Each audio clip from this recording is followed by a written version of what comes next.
percaya bahwa Tuhan Yesus lebih besar segala apapun yang di dalam kehidupanmu? Amin.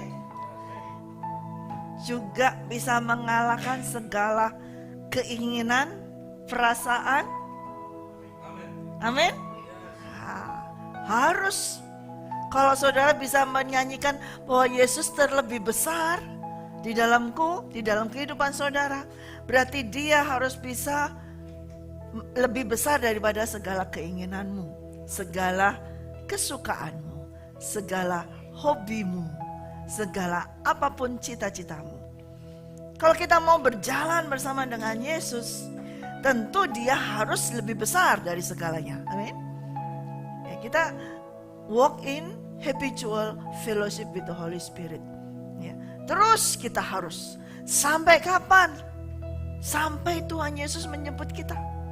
Sampai kapan? Sampai ia datang menjemput kita semua. Ya. Tidak ada, oh selesai. Misalnya sekalipun tema ini, Tuhan berikan suatu tema lagi yang baru. Tetapi kita semua yang hadir dan yang di rumah harus tetap terus berjalan di dalam kebiasaan dengan pergaulan dengan Roh Kudus. Harus terus walk in habitual fellowship with the Holy Spirit. Bukan hanya sesaat, tapi selama-lamanya. Bahkan kita mau belajar. Kalau kita tahu setiap dari ada di Alkitab sini, kemarin kita sudah membahasnya, bahwa yang berjalan di dalam selalu bergaul dengan Tuhan. Kita dari pertama kita sudah membahas tentang Henok, ya, seorang yang bergaul dengan Tuhan. Pergaulannya itu bukan sebentar, ya, 365 tahun, lama banget, gitu. Ya, bergaul terus. Kemudian itu masih sebetulnya panjang yang bisa kita bahas, ya. Oleh karena itu masih nanti dari rekan-rekan, dari hamba Tuhan bisa menjelaskan lebih lagi, ya. Nanti juga ada Moses atau Musa, ya. Musa ini juga bergaul sedemikian intimnya dengan Tuhan. Jangka waktunya juga lama. Dia dipanggil Tuhan dari umur 40, dan ketika Alkitab mencatat dia meninggal di usia 120. Berarti 80 tahun bergaul dengan Tuhan. 80 tahun bergaul dengan Tuhan. Dan Tuhan mencatat di Alkitab bahwa ketika ia pergaulan dengan Musa, itu bukan hanya biasa saja, lebih daripada umumnya orang. Karena dia berbicara secara muka dengan muka. Jadi so close, ya, so close, dengan intim sekali, sangat dekat sekali pembicaranya. Ya. Sampai kemudian ketika Musa turun, mukanya langsung bercahaya sedemikian rupa. Karena begitu dekatnya ia berbincang-bincang dengan Tuhan. Ya. Banyak lagi, yaitu tentang Daud, ya. Daud yang selalu bergaul dengan Tuhan. Ya. Ini sering kita melihat juga belajar bahwa di dalam segala hal dia bertanya, padahal dia sudah jago perang, tapi dia tetap bertanya. Pergaulannya luar biasa. Dan dia posisinya adalah seorang raja, ya, seorang raja juga. Jadi dia bertanya terus, bertanya di dalam setiap langkahnya dia bertanya. Ya. Ada lagi tokoh yang kemarin saya sebut sebentar selintas, yaitu Elia. Dia juga bergaul dengan Tuhan, bahkan sampai diangkat sama dengan Henok. Pergaulannya memang Alkitab mencatat juga sama, singkat banget catatannya di Alkitab. Ya. Tapi banyak yang bisa kita pelajari nanti di dalam kehidupannya dia, yang bisa kita ambil pelajaran supaya kita juga bisa hidup bergaul dengan Tuhan. Ya. Nah, banyak juga lainnya. Ya, kita belum sempat membukanya, tetapi hari ini kita mau belajar dari saudara, pasti saudara semua sudah mengenalnya. Cuman kita mau belajar apa kebiasaannya. Ya, kebiasaannya itu apa? Ya.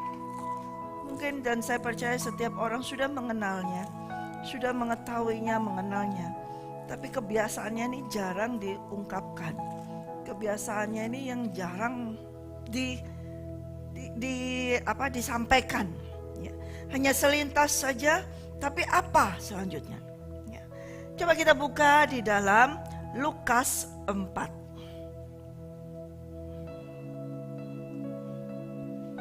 Lukas 4. Nah, tahu kan, sudah kenal semua kan siapa namanya? Yesus. Seorang pribadi. Dia sebagai manusia, dia adalah pribadi. Yesus sebagai manusia. Ya. Ketika ia sebagai manusia, ia bergaul juga dengan Roh Allah. Dia sebagai manusia, dia bergaul dengan Roh Allah. Sebagai Tuhan Allah, dia juga bergaul dengan Roh Allah Bapa. Itu terus menerus. Dan Tuhan Yesus memiliki suatu kebiasaan di ayat yang ke-16. Ia datang ke Nazaret, tempat ia dibesarkan. Dan menurut kebiasaannya, pada hari Sabat, ia masuk ke rumah ibadat, lalu berdiri hendak membaca dari Alkitab. Itu saja dulu. Jadi kebiasaan Tuhan Yesus adalah setiap hari Sabat, ia masuk ke rumah ibadat, lalu berdiri dan hendak membaca dari Alkitab. Itu kebiasaannya Tuhan. Itu kebiasaan Tuhan. Jadi kebiasaan Tuhan, dia harus selalu berada di rumah Bapaknya, di rumah ibadah, di bait Allah. Itu kebiasaannya Tuhan. Kebiasaannya dia selalu berada di rumah ibadah untuk berdoa, untuk membaca Alkitab. Itu menjadi kebiasaannya dia. Dia yang adalah sebagai Tuhan memiliki kebiasaan dia harus selalu berada di rumah ibadah. Dia yang adalah sebagai manusia, anak manusia, juga memiliki kebiasaannya adalah selalu berada di rumah Tuhan beribadah. Ya. Kalau Tuhan Yesus aja selalu memiliki suatu hubungan kebiasaan yang dipimpin dengan Roh Kudus, bagaimana kita tidak mau memiliki hubungan yang terus-menerus dengan Roh Kudus? Yesus sangat membutuhkan itu. Karena itu dia memiliki kebiasaan. Dia tahu tugasnya. Selama di dunia ini dia diutus oleh Bapa. Dia harus menyelesaikan karya keselamatan dari Bapa. Untuk itu dia tidak bisa hanya jalan-jalan saja ke kota-kota, ya, atau melakukan penginjilan atau mendoakan orang. Tetapi yang harus menjadi kebiasaan dia adalah masuk di dalam rumah ibadah. Selalu bergaul dengan Roh Allah. Selalu membaca Alkitab. Itu menjadi kebiasaannya dia. Custom.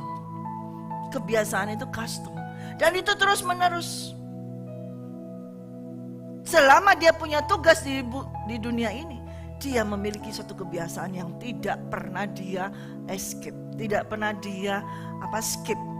Selalu dia berada di rumah Tuhan pada hari Sabat. Dan saudara bisa baca itu semua dari kitab Matius, Markus, Lukas, dan Yohanes. Banyak kali ketika dia justru pada hari Sabat, dia selalu melakukan karya keselamatan dari Bapaknya.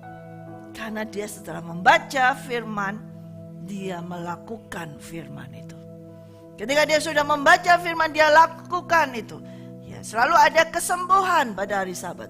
Makanya itu dia dikomplain banyak sama ahli Taurat dan orang-orang Farisi. Karena merupakan suatu kebiasaannya dia. Ya. Sampai dikatakan, gak ada hari lainkah kamu melakukannya? Untuk terus setelah membaca firman, kemudian ada yang disembuhkan, ada yang ini. Gak ada hari lain. Mereka keberatan. Karena di hari Sabat kok ada orang yang disembuhkan. Mereka keberatan. Dan Yesus menyampaikan bahwa Anak Manusia adalah Tuhan atas hari Sabat. Ya. Itu kebiasaannya dia yang terus menerus. Dan ketika dia harus menyelesaikan semua karya keselamatan dari Bapa, itu dia butuh custom, habitual fellowship with the Holy Spirit, dengan Roh Allah Bapanya. Dia harus terus menerus bergaul. Ya. Pada saat kapanpun dia bergaul terus bergaul.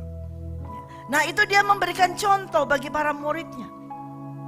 Pada saat itu murid-murid sudah dipanggil semua. Ya, dia sudah memanggil murid-murid yang pertamanya sebagai nelayan, dipanggil semuanya.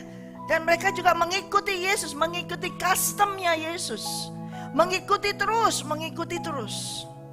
Tapi ternyata memang mereka belum bisa masuk atau belum bisa menjadikan customnya Yesus itu menjadi customnya dia. Belum bisa menjadikan kebiasaan Yesus itu menjadi kebiasaannya dia. Jadi dia hanya mengikutinya, just follower, hanya mengikutinya saja.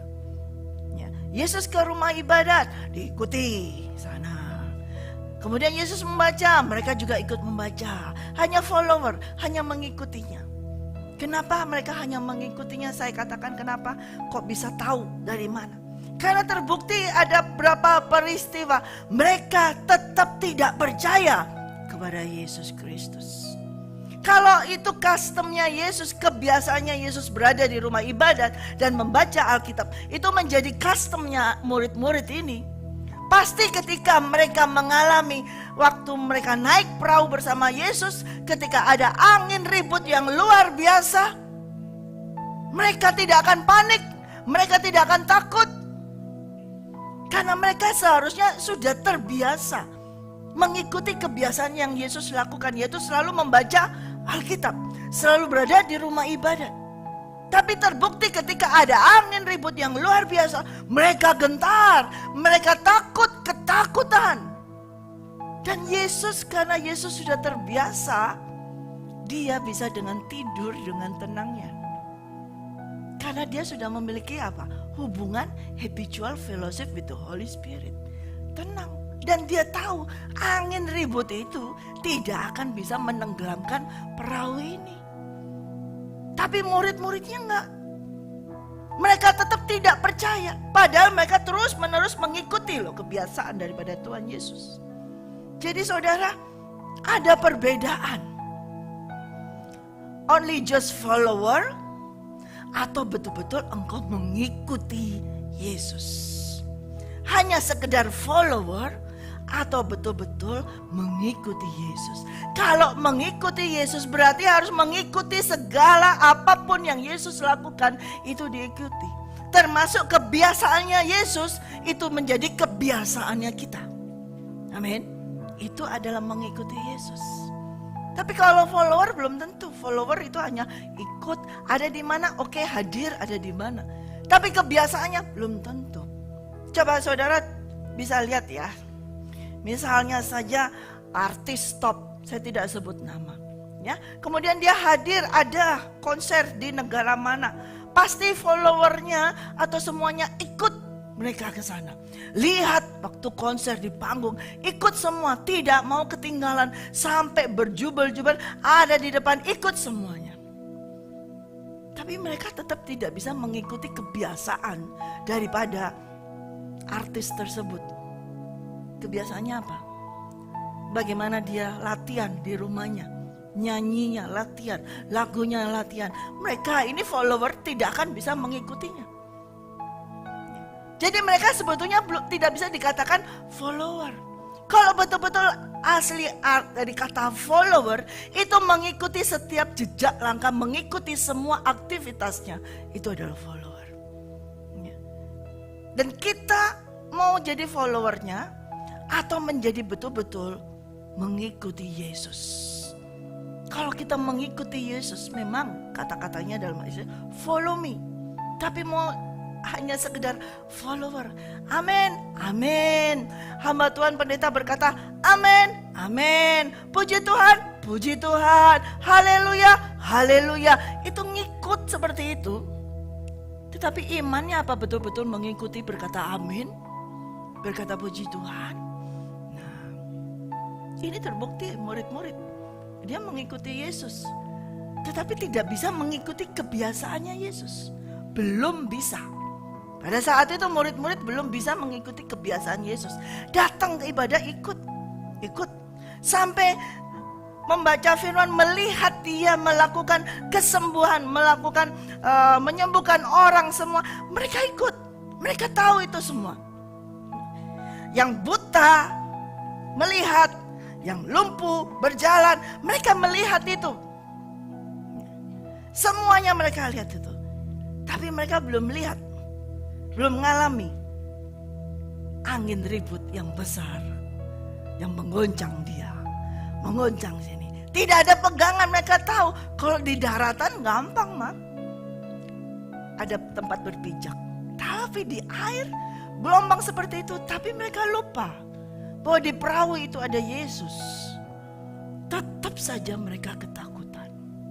Nah, itu adalah just follower, hanya sekedar pengikut.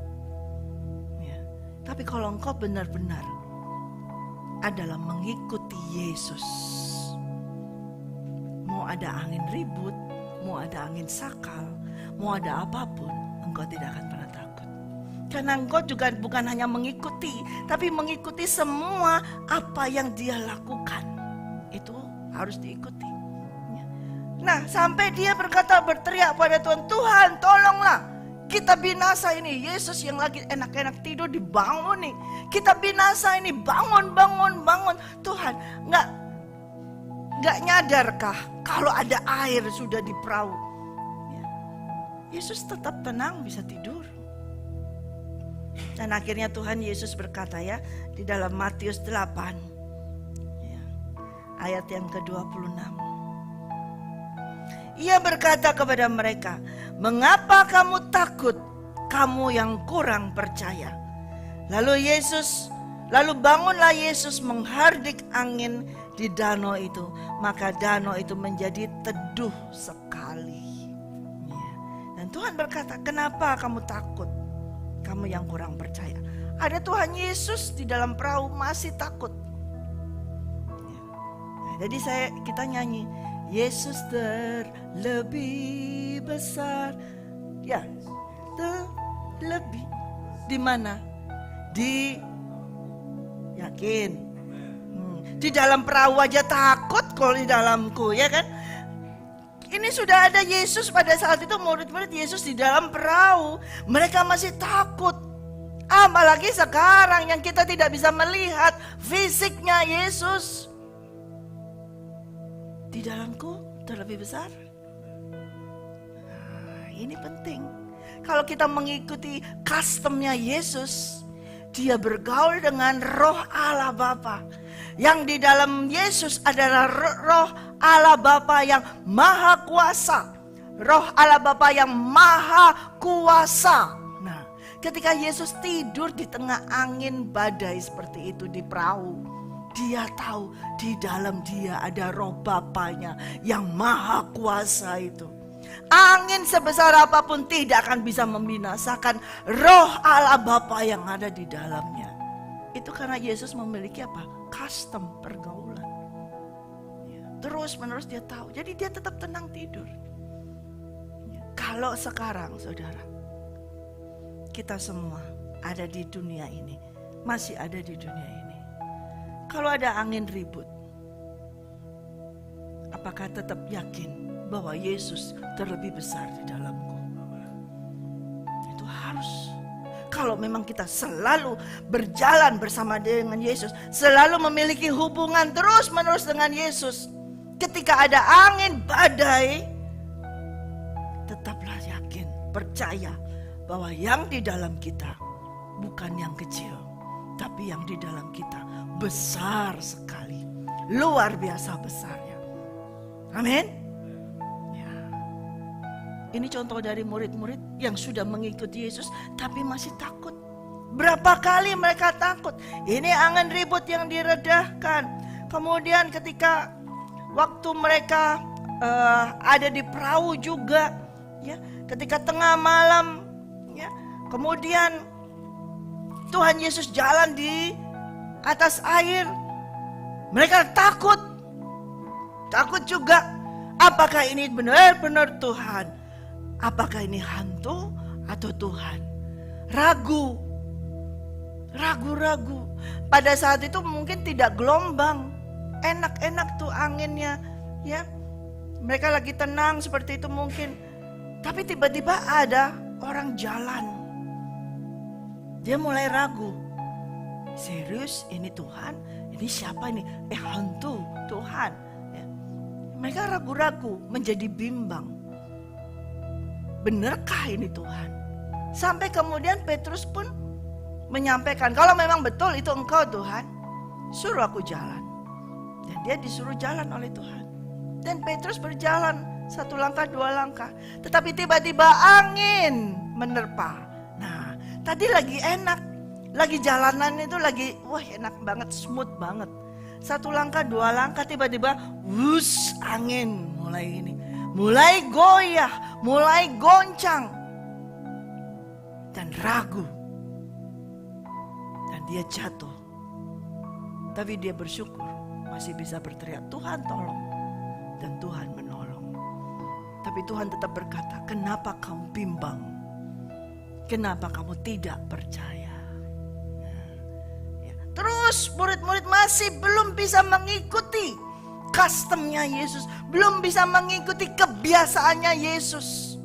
Yang terus menerus bergantung kepada Roh Allah. Mereka belum bisa. Bahkan sampai kita buka di dalam Yohanes.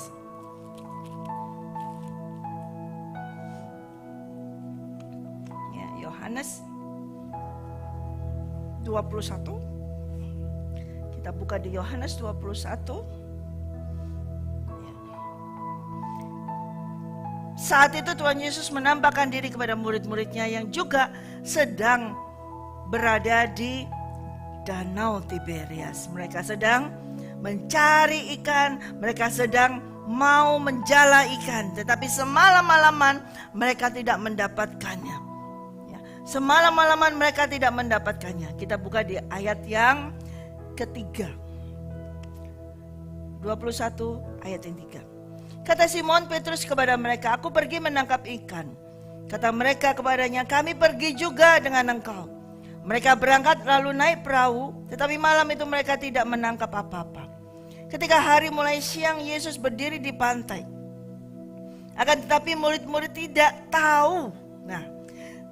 Murid-murid tidak tahu itu hari mulai siang, berarti sudah terang, kelihatan. Seharusnya tuh bisa tahu bahwa itu Yesus.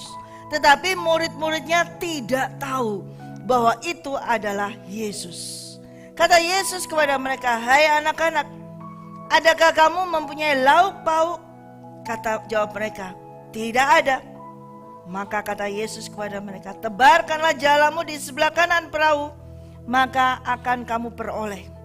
Lalu mereka menebarkannya dan mereka tidak dapat menarik lagi karena banyaknya ikan. Sampai situ dulu. Kalau murid-murid ini mengikuti customnya Yesus Kristus yang tadi selalu berada di bait Allah, selalu berada di rumah ibadat untuk membaca Alkitab. Berarti mereka juga seharusnya membaca Alkitab. Jadi ketika Yesus mati, mereka tahu. Ketika Yesus bangkit, mereka harusnya tahu. Dan ketika Yesus bangkit dan menampakkan diri, mereka seharusnya tahu kalau mereka terus-menerus mengikuti kebiasaan daripada Tuhan Yesus. Sebab di Alkitab semua sudah tercatat. Apa yang akan Yesus lakukan semua sudah tercatat. Berarti memang selama ini mereka tidak mengikuti kebiasaan Yesus. Mereka hanya mengikuti Yesus. Bahasa Jawanya apa itu? Ngintil. Cuman ngintil, ngikut aja dari belakang, tapi tidak mengikuti segala sesuatu yang dia lakukan menjadi kebiasaannya. Kalau mereka sama-sama mengikuti kebiasaan Yesus, membaca firman Tuhan, membaca Alkitab, mereka pasti tahu bahwa Mesias harus mati dibunuh. Bahwa Mesias harus mati. Bahkan Yesus sudah menyampaikan itu, pernyataan itu disampaikan berkali-kali kepada para murid-muridnya. Tapi mereka tidak menangkapnya. Mereka sudah diberitahu, Mesias itu harus mati dibunuh. Dan pada hari ketiga, ia akan bangkit. Itu harusnya sudah ada. Tapi ternyata betul, murid-murid ini just follower. Nah sekarang di dunia ini, saat ini sekarang, banyak orang yang percaya pada Yesus Kristus tapi just follower. Hanya sekedar ngintil. Tapi saya percaya semua yang hadir di sini dan yang di rumah, engkau bukan hanya just follower, tapi engkau betul-betul mengikuti Yesus Kristus.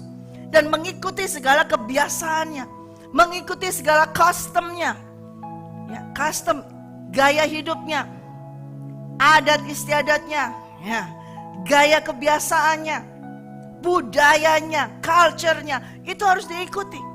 Tapi tidak sekarang. Mereka ikut Yesus, terima Yesus, tapi budayanya asing yang mereka pakai. Budayanya dunia yang mereka pakai. Berapa banyak sekarang? Title-nya pendeta, tetapi budaya dunia yang dipakai. Gaya hidup dunia yang dipakai. Title-nya anak Tuhan, tapi yang dipakai custom-nya, budayanya, culture-nya, budaya dunia. Sekarang banyak. Karena memang budaya dari Tuhan Yesus Kristus itu not custom, nggak umum. Tapi budaya yang di dunia ini lebih umum, lebih enak. Budaya kerajaan surga itu nggak umum. Nah, nanti akan saya sharekan itu pada tanggal 30. The culture of the kingdom of God. Ya, budaya dari kerajaan surga. Saudara-saudara hadir tanggal 30. Jam berapa Pak Manajer? Jam 10. Ya, tanggal 30 Juli. Di situ kita akan belajar apa itu budaya kerajaan surga. Nah, kita lihat murid-murid lagi di sini. Kembali di Yohanes 21. Lanjutkan kita. Ayat yang setelah Yesus berkata, ayat ke-6, saya ulang lagi. Maka Yesus berkata kepada mereka, tebarkanlah jalanmu di sebelah kanan perahu, maka kamu akan peroleh. Lalu mereka menebarkannya dan mereka tidak dapat menarik lagi karena banyaknya ikan.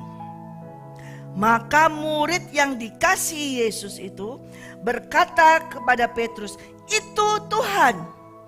Ketika Petrus mendengar bahwa itu Tuhan, maka ia mengenakan pakaiannya, sebab ia tidak berpakaian, lalu terjun ke dalam danau. Ya. Ada satu murid yang ternyata mengikuti Yesus, sehingga pada saat itu dia bisa mengidentifikasi itu Tuhan. Siapa?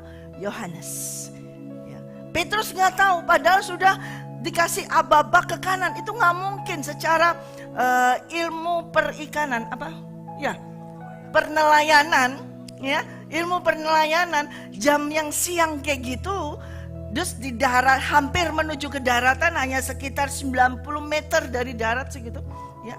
Itu disuruh menebarkan dan situ banyak ikan. Itu nggak mungkin. Tidak ada masuk dalam ilmu perikanan penelayanan, tidak ada. Matahari sudah kelihatan, itu nggak mungkin. Semua orang nelayan menjala ikan itu malam hari dan di tempat yang dalam. Tapi ini tempat yang dangkal. Ya, seharusnya Petrus tahu ini nggak mungkin. Berarti ini mestinya Tuhan. Tapi dia sudah karena saking lelahnya dan saking kepinginnya, begitu kepinginnya mendapatkan berkat, mendapatkan ikan, dia udah nggak peduli siapa yang ngomong. Pokoknya gue kerjain dulu, gue dapat. Nah ini berapa banyak nih sekarang seperti ini. Gak peduli, yang penting instruksinya itu saya lakukan dan saya dapat. Gak tahu. Petrus gak peduli siapa itu yang ngomong. Pokoknya aku dapat dulu hasil yang banyak. Nah, setelah gak bisa ngangkat semua, dan Yohanes mengidentifikasi itu Tuhan. Karena dia tahu tidak mungkin ada yang bisa memberikan perintah, instruksi yang sedemikian jitunya, tepatnya. Sebelah kanan kamu akan menjalan dan kamu mendapatkan ikan banyak. Itu langsung instruksi yang seperti itu. Hanya Tuhan yang bisa memberikan instruksi tersebut. Kenapa Yohanes bisa mengidentifikasi kalau itu Tuhan? Kok Petrus nggak bisa? Ya. Pada saat Yesus ditangkap, kemana Petrus? Pergi. Menyangkal bahkan itu bukan aku. Aku tidak mengenal dia. Aku tidak mengenal dia. Tapi Yohanes ini mengikuti terus. Bahkan sampai Yesus mati di kayu salib, Yohanes ada di bawah kakinya bersama dengan Ibu Maria, bersama dengan Maria Magdalena. Yohanes ada di situ. Yohanes mengikuti kesengsaraan Yesus. Yohanes mengikuti jalan sengsaranya Yesus. Dia ikut, tapi Petrus lari. Bahkan Petrus menyangkal. Semua murid-murid yang lain lari, hanya Yohanes dan Ibu Yesus yang ada di situ dengan Maria Magdalena. Yesus waktu disiksa segala macam, Yohanes mengikuti. Dia tahu. Dia tahu. Ketika Yesus mati pun tahu. Dan ketika hari ketiga dia ke kubur, dia juga masuk ke situ. Dan dia melihat dan dia tidak berkata apa-apa, dia diam. Dia tahu. Ya. Saudaraku yang kekasih, saat-saat sekarang ini, di akhir zaman ini seperti ini, banyak yang hampir sama loh saudara. Banyak yang hampir sama, yang kasih instruksi yang baik kayak gini juga ada banyak. Tapi bukan dari Tuhan Yesus. Banyak juga yang kasih, kalau kamu mau diberkati Tuhan, lakukan ini, ini banyak. Tapi itu bukan perintah daripada Tuhan. Nah, kita harus bisa mengidentifikasi itu Tuhan atau bukan. Perintah dari siapa itu? Jangan seperti Petrus, kerjakan dulu, dia nggak tahu. Ya. Kemudian ketika Yohanes kasih tahu itu Tuhan, dia yang buru-buruan mau sampai ke darat, mau menyembah Tuhan buru-buruan sana. Tapi ketika menemui Tuhan, mereka murid-murid tidak berani berkata apa-apa. Tidak ada satu kata pun yang mereka sampaikan kepada Tuhan. Ya. Sampai akhirnya Tuhan memanggil Petrus, semuanya. Ya.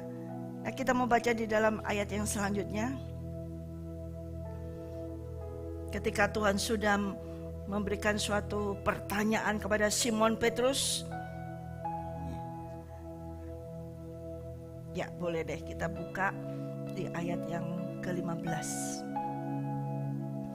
Sesudah sarapan, Yesus berkata kepada Simon Petrus, Simon anak Yohanes, apakah engkau mengasihi aku lebih daripada mereka ini?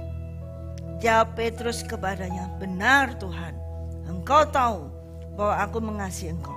Kata Yesus kepadanya, gembalakanlah domba-dombaku. Kata Yesus pula kepadanya untuk kedua kalinya, Simon anak Yohanes, apakah engkau mengasihi aku? Jawab Petrus kepadanya, benar Tuhan, engkau tahu bahwa aku mengasihi engkau. Kata Yesus kepadanya, gembalakanlah domba-dombaku. Kata Yesus kepadanya untuk ketiga kalinya, Simon anak Yohanes, apakah engkau mengasihi aku? Maka sedih hati Petrus karena Yesus berkata untuk ketiga kalinya, apakah engkau mengasihi aku? Dan ia berkata kepadanya, Tuhan, engkau tahu segala sesuatu. Engkau tahu bahwa aku mengasihi engkau. Kata Yesus kepadanya, gembalakanlah domba-dombaku. Aku berkata kepadamu, sesungguhnya ketika engkau masih muda, engkau mengikat pinggangmu sendiri dan kau berjalan kemana saja kau kehendaki. Tetapi jika engkau sudah menjadi tua, engkau akan mengulurkan tanganmu dan orang lain akan mengikat engkau dan membawa engkau ke tempat yang tidak kau kehendaki. Dan hal ini dikatakannya untuk menyatakan bagaimana Petrus akan mati dan memuliakan Allah. Sesudah mengatakan demikian, ia berkata kepada Petrus, ikutlah aku. Ketika Petrus berpaling, ia melihat bahwa murid yang dikasihi Yesus sedang mengikuti mereka, yaitu murid yang pada waktu mereka sedang makan bersama duduk dekat Yesus, dan yang berkata, Tuhan, siapakah dia yang akan menyerahkan engkau? Ketika Petrus melihat murid itu, ia berkata kepada Yesus, Tuhan, apakah yang akan terjadi dengan dia ini? Jawab Yesus, jikalau aku menghendaki supaya ia tinggal hidup sampai aku datang, itu bukan urusanmu. Tetapi engkau ikutlah aku. Nah, sampai di sini. Petrus dan Yohanes ini kelihatannya dekat sekali. Ya. Mungkin ini sesama rekan pelayanan. Ya, Petrus kadang-kadang ada jealousnya mungkin. Ya, dia yang frontal, yang ini, tapi dia Yohanes ini orangnya kalem seperti itu ya. Nah, sampai ketika Tuhan tahu Petrus ini harus mengikuti dia. Petrus harus mengikuti dia. Makanya ditanya sampai 3 kali. Benar enggak kamu mengasihi aku? Oh sungguh Tuhan. Benar enggak kamu mengasihi? Iya Tuhan, sungguh Tuhan. Gembalakan dombaku. 3 kali ditanya seperti itu. Ya. Dan Tuhan juga nyampein, kamu dulu seenakmu sendiri. Waktu muda. Pergi seenaknya sendiri. Kemana-mana kamu mau ikat pinggangmu sendiri. Kamu berjalan kemana saja yang kau kendaki. Tapi nanti kalau kamu sudah tua, artinya sebentar lagi, kamu tidak bisa menjadi seenakmu sendiri. Kamu akan mengulurkan tanganmu dan orang lain akan mengikat engkau, membawa ke tempat yang tidak kau kendaki. Dan Tuhan menyampaikan itu, Petrus tahu. Kemudian Tuhan berkata, ikutlah aku. Nah, ikutlah aku. Ini kedua kalinya ketika Tuhan berkata kepada Petrus, ikutlah aku. Setelah ia dipanggil, waktu menjadi nelayan, pertama kali dipanggil, Tuhan berkata, ikutlah aku. Tapi kata-kata ikutlah aku di sini, ikut segala penderitaanku. Ikut segala apa yang sudah aku lalui, yaitu penganiayaan, penderitaan, semuanya. Dan sampai segala sesuatu yang Yesus lakukan itu harus Petrus ikuti. Bukan saja waktu panggilan dia dipanggil waktu dari nelayan, kemudian kamu jadi penjala ikan, ikut aku. Follower yang pertama itu, dia cuma ngintil, kata Budi tadi, ngintil begitu. Tapi setelah peristiwa, 3 kali pertanyaan ini, Tuhan memberikan, ikut aku sekarang. Artinya, ikuti customku, ikuti kebiasaanku, ikuti gaya hidupku, ikuti hidupku ini. Dan bahkan ikuti matiku. Ketika Yesus mati, bagaimana Yesus mati? Kita harus mengikutinya. Itu Petrus mendapat ikut aku. Dia gak terima. Dia noleh ke belakang, dia lihat Yohanes. Dia pengen tahu apa yang terjadi dengan dia. Kok gue yang sendiri yang diikat seperti ini, kemudian dibawa ke tempat yang kemana yang gue gak suka. Kok enak banget. Terus dia bagaimana nih? Ya itu kita bisa lihat mungkin kayak Budi dan Chris gitu ya. Tanya, terus gimana nih Chris nih? Kenapa gini? Ya saya seperti ini. Kok enak nih seperti ini? Yang satunya harus diikat tangannya dan mengikutinya. Dia bertanya, gimana nih nasibnya ini anak yang sebelah ini? Gitu kan? Gimana nih satu ini orang? Ya. Dan Tuhan jawab gini, kalau aku menghendaki supaya ia tinggal sampai aku datang, bukan urusanmu, tapi engkau ikutlah aku. Saudaraku yang kekasih, panggilan Tuhan kepada kita personal. Jangan pedulikan, jangan harus bertanya, terus orang itu gimana? Lalu gimana? Dia sudah ngelakuin ini semua tapi terus dia gimana? It's not your business, Tuhan berkata. Tuhan berkata kepada Petrus, bukan urusanmu tentang Yohanes. Wah, ini gimana? Kok enak dia bisa ini katanya. Kalau aku menghendaki dia hidup sampai aku datang, it's not your business, bukan urusanmu. Jadi sekarang saudara, bukan menjadi kita egois. Panggilan Tuhan kepada kita setiap pribadi sangat pribadi. Ya, sangat pribadi. Sama-sama harus melayani Tuhan, sama-sama melakukan pekerjaan Tuhan. Kalau misalnya ada hamba Tuhan yang sudah melayani Tuhan, kemudian dia jatuh, kemudian kita mempertanyakan, Tuhan gimana tuh nasibnya orang? Tuhan berkata, it's not your business, bukan urusan kamu. Gimana pendeta itu, gimana orang lain, itu bukan urusanmu. Just mind your business. Urus dirimu sendiri, urus panggilan Tuhan dalam hidupmu. Tuhan mau ikut kamu, ikut aku, kamu yang ikut aku. Ikuti semua customku, ikuti semua kebiasaanku. Yohanes pun mengikuti Tuhan Yesus, Petrus pun mengikuti Tuhan Yesus. Sama-sama mengikutinya, terus mengikutinya. Nah, cerita ini sampai tersiar dan banyak orang berkata bahwa Yohanes gak mati kalau gitu. Padahal Tuhan tidak berkata tidak mati. Ya, seringkali orang membuat serong kata-kata Tuhan cuman kalau aku menghendaki dia masih hidup sampai aku datang, itu bukan urusanmu. Jadi bukan berarti Yohanes tidak mati ya, ini salah. Nah, mereka berdua ini berjalan pada saat dengan Yesus saat itu. Sebentar lagi ya saudara, sedikit lagi. Mereka berdua berjalan, Petrus dan Yohanes mengikuti Yesus, mengikuti secara daging. Mereka berdua mengikuti Yesus secara daging. Sampai setelah Yesus bangkit dan menjumpai mereka, menampakkan diri kepada mereka, memanggil setiap masing-masing, dan kemudian memberikan perintah, tunggu sampai kamu menerima apa?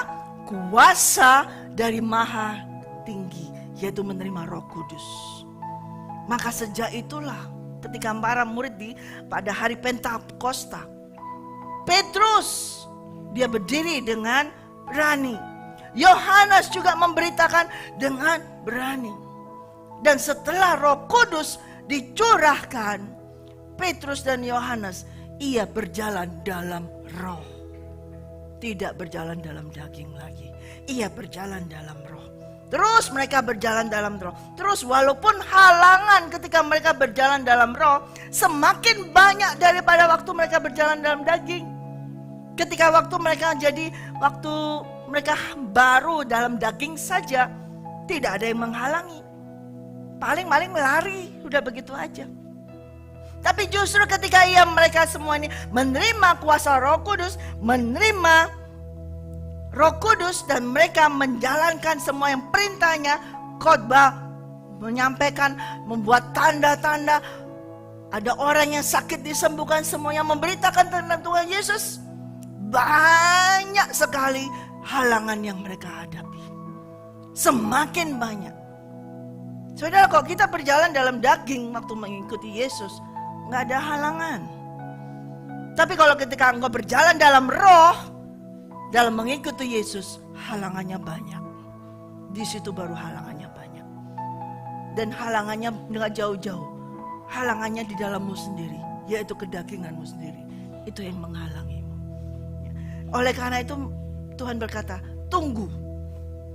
Tunggu sampai kamu menerima kuasa dari yang Maha Tinggi. Dan ketika menerima kuasa yang dari Maha Tinggi, walaupun mereka halangannya banyak, walaupun mereka sempat dipenjara, ada yang mengejar mereka, mau dibunuh semuanya, tapi mereka manusia roh ini tetap terus kuat berjalan mengikuti Yesus. Tetap terus berjalan memiliki hubungan yang intim dengan Roh Kudus, dengan Yesus, terus menerus. Dan mereka berjalan di dalam roh. Saat ini kita harus berjalan dalam roh selama kita masih ada di bumi ini. Kita harus jangan berjalan dengan daging, tapi kita harus berjalan dalam roh. Dan itu terbukti ketika mereka berjalan dalam roh. Ya, di Kisah Rasul, coba kita buka Kisah Rasul.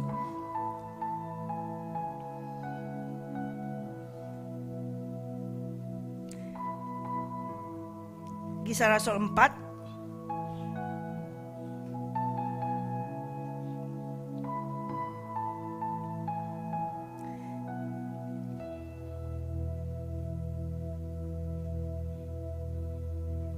ayat yang ke-32.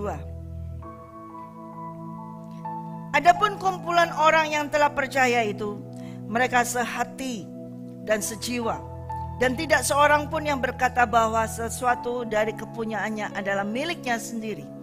Tetapi segala sesuatu adalah kepunyaan mereka bersama. Dan dengan kuasa yang besar, rasul-rasul memberi kesaksian tentang kebangkitan Tuhan Yesus.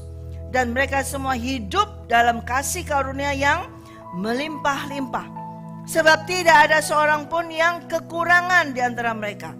Karena semua orang yang mempunyai tanah atau rumah menjual kepunyaannya itu, dan hasil penjualan itu mereka bawa dan mereka letakkan di depan kaki rasul-rasul, lalu dibagi-bagikan kepada setiap orang sesuai dengan keperluannya. Demikian pula dengan Yusuf yang oleh rasul-rasul disebut Barnabas, artinya anak penghiburan, seorang Lewi dari Siprus. Ia menjual ladang miliknya, lalu membawa uangnya itu dan meletakkannya di depan kaki rasul-rasul. Mereka hidup dengan kuasa dari Allah Bapa yang besar. Dan mereka hidup dalam kasih karunia yang melimpah-limpah. Ya, kalau orang hidup dalam kasih karunia yang melimpah-limpah, kuasa Allah yang maha besar, yaitu dipenuhi dengan Roh Kudus, tidak ada yang kekurangan. Karena setiap orang tidak berkata apa yang dia miliki, miliknya dia. Menjual miliknya. Menjual miliknya dan dibagi-bagikan. Ini apa mereka? Mengikuti semua perintahnya Yesus. Mengikuti, mereka hidup, mereka mengikuti. Ketika Yesus berkata kepada anak muda itu, jual hartamu dan bagi-bagikan. Anak muda itu tidak mengikutinya. Tidak mampu mengikutinya. Yang bisa mampu mengikuti perintah Yesus, jual hartamu, jual rumahmu, jual tanahmu, adalah orang yang hidup dalam Roh. Baru bisa mengikutinya. Adalah setiap orang yang sudah dipenuhi kuasa Roh Allah, baru bisa mengikutinya. Dan mengikuti semua. Dan berjalan, mereka terus berjalan. Hidupnya berkelimpahan. Terus mereka begitu. Nah, ada yang juga, ada yang menipu, seperti Ananias dan Safira menipu. Nah, terus kita lanjut aja, tidak membaca kepada Ananias Safira di ayat yang ke-12, pasal 5 ayat yang ke-12. Dan oleh rasul-rasul diadakan banyak tanda dan mujizat. Di antara orang banyak, semua orang percaya selalu berkumpul di serambi Salomo dalam persekutuan yang erat. Orang-orang lain tidak ada yang berani menggabungkan diri kepada mereka. Namun mereka sangat dihormati banyak orang. Dan makin lama makin bertambahlah jumlah orang yang percaya kepada Tuhan, baik laki-laki maupun perempuan. Bahkan mereka membawa orang-orang sakit keluar ke jalan raya dan membaringkannya di atas balai-balai dan tilam, supaya apabila Petrus lewat, setidak-tidaknya bayangannya mengenai salah seorang dari mereka. Dan juga orang banyak dari kota-kota di sekitar Yerusalem datang berduyun-duyun serta membawa orang-orang yang sakit dan orang-orang yang diganggu roh jahat, dan mereka semua disembuhkan. Ya. Kalau mereka dulu sebelum menantikan curahan dari Roh Kudus, sebelum mereka dipenuhi dengan kuasa Roh Kudus, perjalanan Petrus dengan Yohanes dalam ketakutan. Ya, ketika sampai di danau Galilea pun mereka dalam ketakutan. Mereka berjalannya bertakut-takut, semua takut karena sudah kehilangan. Menurut mereka pemimpin mereka sudah gak ada. Yesus Kristus sudah mati, gak ada. Dan mereka dalam keadaan ketakutan. Tapi ketika berjumpa dengan Yesus, Yesus memberikan perintah, tunggu sampai kamu menerima kuasa dari Yang Maha Tinggi. Dan begitu Roh Kudus memenuhi mereka, mereka berjalan dalam Roh. Orang berjalan dalam Roh, bayangannya saja bisa menyembuhkan orang. Nah, bayangan. Apakah itu hanya terjadi pada Petrus? Saudara, kalau kita semua berjalan dalam Roh dan mengikuti gaya hidup Yesus, sungguh-sungguh mengikuti gaya hidup Yesus, bayanganmu bisa. Tetapi Tuhan punya cara sendiri. Seperti tadi dikatakan, mind your business, bukan urusanmu. Tentang Yohanes, tentang Petrus, ya. Tapi artinya di sini yang mau saya sampaikan, kuasa dari Allah yang Maha Tinggi itu tetap ada dan tetap ada sampai sekarang. Kalau kita terus berjalan di dalam Roh bersama dengan Roh Kudus. Amin. Dimanapun kita harus terus walk in habitual fellowship with the Holy Spirit. Ya. Itu harus ada. Gaya hidup Yesus harus menjadi kebiasaannya kita. Kebiasaan Yesus harus menjadi kebiasaannya kita. Amin. Kita mau terus menjadi, terus apa yang kita cari, kebiasaannya Tuhan apa? Membagi. Di sini di Menara Doa ada jalan kasih, membagi, terus membagi. Ya. Terus kebiasaan Tuhan apa? Berdoa. Kebiasaan Tuhan apa? Membaca firman di menara doa. Terus ada setiap hari doa sesi, ada doa pujian, ada bacaan firman, ada sharing firman. Kita harus terus. Apalagi yang menjadi kebiasaan Tuhan, harus mendoakan yang sakit. Kita doakan, semua kita harus lakukan. Dengan kuasa dari Allah yang Maha Tinggi, mujizat Tuhan tetap terjadi. Amin. Mari kita hidup saat ini berjalan di dalam hadirat Tuhan terus menerus. Nah, bukan bayangan Petrus yang menyembuhkan, tapi hadirat Tuhan itu yang menyembuhkan. Kita gak harus cari gimana bayanganku supaya kenain orang siapa. Bukan itu, tapi hadirat kita artinya. Kemanapun kita pergi, kalau kita bergaul terus dengan Tuhan Yesus, dengan Roh Kudus, ada hadirat Tuhan di dalam kita. Nah, hadirat itulah yang membawa dampak, membawa kesembuhan bagi setiap orang yang membutuhkan. Amin. Amin. Mari kita hidup seperti itu. Amin. Amin. Jangan, berarti harus pakai bayangan nih. Enggak pakai bayangan. Cari lampu terus supaya bayangan ada gitu. Enggak, saudara. Bukan itu. Tapi kalau kita mau hidup dengan kebiasaannya Tuhan Yesus menjadi kebiasaannya kita, maka itu menjadikan apa? Hadiratnya Dialah yang akan menjamah orang lain melalui keluar dari kita. Amin. Mari kita bangkit berdiri. Terus saudara, jangan berhenti berjalan di dalam roh. Terus berjalan dalam roh, terus bergaul. Walaupun kayaknya enggak kelihatan, tapi teruslah kita bergaul dengan Dia. Teruslah kita bergaul dengan Roh Kudus. Terus, ya. Sekalipun Dia tidak menjawab kita, mungkin kita bertanya kepadanya, tidak ada jawaban. Tapi teruslah bergaulnya.